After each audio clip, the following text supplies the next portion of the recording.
Hi friends, Friday morning. நான் பார்த்தீங்கன்னா, செடிக்கு எல்லாமே 2 நாளைக்கு ஒரு டைம் தண்ணி ஸ்ப்ரே பண்ணி விட்டுட்டு தான் இருக்கேன். இருந்தாலுமே அந்த இலை எல்லாமே பூச்சி புடிச்ச மாரி அரிக்குது. இது எதனாலனே தெரியல. எல்லா செடியிலுமே அப்படி தான் இருக்கு.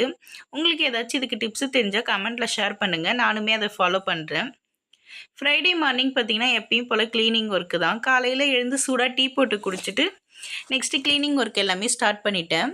வாசல எல்லாமே வாஷ் பண்ணி விட்டுட்டு பெட் கவர் எல்லாமே சேஞ்ச் பண்ணிவிட்டு எல்லாமே வாஷிங்க்கு போட்டுட்டேன். பெட் கவர் எல்லாமே.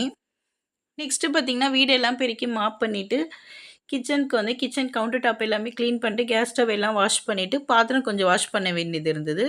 அதையுமே வாஷ் பண்ணிட்டு, கொஞ்சம் பூஜை ஒர்க்கு தான் இருந்தது. அதுதான் பண்ணிகிட்ருந்தேன். நெக்ஸ்ட்டு லஞ்ச் வேலை தான் ஸ்டார்ட் பண்ணேன். இன்றைக்கி என்ன லஞ்ச் பார்த்தீங்கன்னா, காரக்குழம்பு தான் வச்சுருந்தேன். இதுக்கு சைட் டிஷ் வந்து புடலங்காய் பொரியல் தான் வச்சுருந்தேன். இது வரைக்கும் நான் இந்த பொரியல் பண்ணதே கிடையாது. இப்போ தான் ஃபஸ்ட் டைம் பண்ணியிருக்கேன். லாஸ்ட்டு பார்த்தீங்கன்னா, கொஞ்சம் தேங்காய் போட்டு மிக்ஸ் பண்ணேன். டேஸ்ட்டு ரொம்பவே நல்லா இருந்துச்சு. காரக்குழம்புமே நான் அடிக்கடி வைக்க மாட்டேன். ரொம்ப ரேராக தான் வீட்டில் வைப்பேன். அப்புறம் வீட்டில் தயிர் கொஞ்சம் காலி ஆயிடுச்சு. சரி பால் காய்ச்சி தயிர் அதில் ஊற்றி மிக்ஸ் பண்ணி மூடி வச்சுருந்தேன். பசங்க இப்போலாம் தயிர் தான் அதிகமாக சாப்பிட்றாங்க. சரி அவங்களுக்காகவே டெய்லியுமே பால் காய்ச்சி வைக்கிறேன். மதியம் போல் பசங்களை எல்லாமே குளிக்க வச்சுட்டு ட்ரெஸ் மாற்றி விட்டேன். இன்றைக்கி அவங்களுக்கு என்ன ட்ரெஸ் பார்த்திங்கன்னா, வேஷ்டி ஷர்ட்டுன்னு தான் போட்டு விட்டேன். இருந்தாலும் என் பெரிய பையன் சோகமாக இருக்கான்னு தெரியல. ரொம்ப டல்லாக நின்றுட்டு இருந்தான். அவனுக்கு பிடிக்கல போல் வேஷ்டி.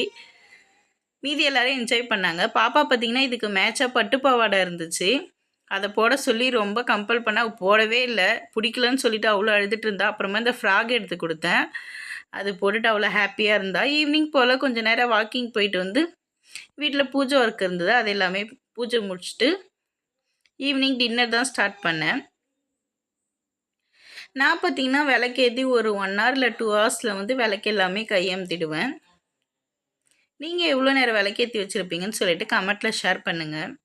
நான் ஒரு 1 hourலேயே எல்லாமே இது பண்ணிவிடுவேன், கையமுத்திடுவேன். ஈவினிங் டின்னர் என்னென்னு பார்த்தீங்கன்னா, நூடுல்ஸ் தான் பண்ணியிருந்தேன். இதில் எக் எதுவுமே போடலை. வெறும் காய்கறி மட்டும்தான் போட்டு சிம்பிளாக டின்னர் முடிச்சிட்டோம். இந்த வீடியோ